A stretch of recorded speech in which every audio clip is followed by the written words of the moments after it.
जय श्री कृष्ण, जय माताजी। केम छो बधा? मजामां?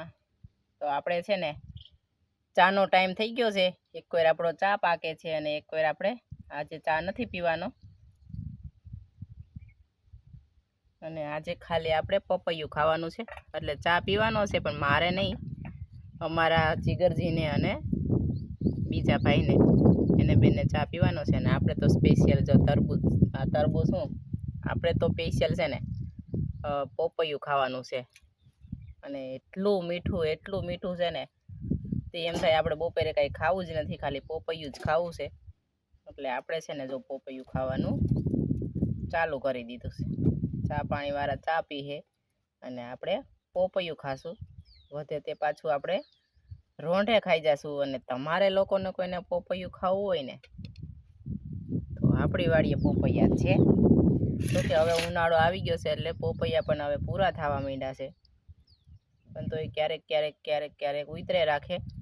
અને જેમ ઓછું પાણી મળે ને પપૈયાને એમ મીઠા થાય. એટલે આપણી ઘરે એક પપૈયો હતો ને એમાં છે ને પાણી બહુ જતું એટલે બહુ મીઠા ન થતા, અને આમાં તો છે ને વગર પાણીએ બહુ મીઠા થાય છે.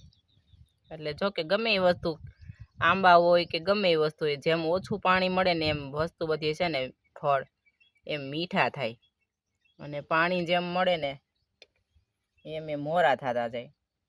એટલે હાલો મિત્રો, જો વાડીએ સાવ નેચરલી અને દવા વગરના પપૈયા છે. ખાલી એમને આપણે બિયા નાખી દીધા હોય તો એ ઉગે, એટલે એમાંથી આપને મીઠા એવા ફળ ખાવાના મળે. તો જો પેલા આપણે છે ને ચાખી લઈએ.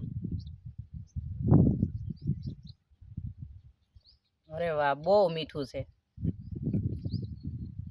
તો હાલો મિત્રો, વાડીએ પપૈયા ખાવા. પછી ઉનાળાની સિઝન બેસી જાય છે એટલે ઉનાળામાં પછી પપૈયા ખવાય નહીં. એટલે હજી તો થોડું હાલે છે.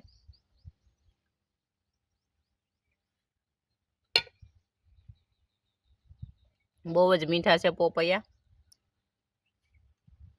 અને એક વાર આપણે છે ને વાડીએ છે ને તાંજરિયાની ભાજી અને બાજરાના અને જુવાર મકાઈના રોટલા કરવાના છે. એટલે જો આપણે છે ને ભાજી મસ્ત એવી મળી હતી.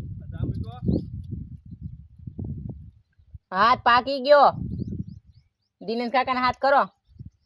એટલે આપણે છે ને ભાજી આજે કરવાની છે. અને થોડીક આપણે આપણી મમ્મીની ત્યાંથી ત્યાર વીણેલી લઈ આવ્યા હતા, એ પણ નીંતા હતા એટલે આપણે એ પણ લઈ આવ્યા છે. એટલે આપણે છે ને મૂકી દીધી છે પલાળવા. એટલે મસ્ત એવી લીલી છમ રે. એટલે આપણે વાડીએ છે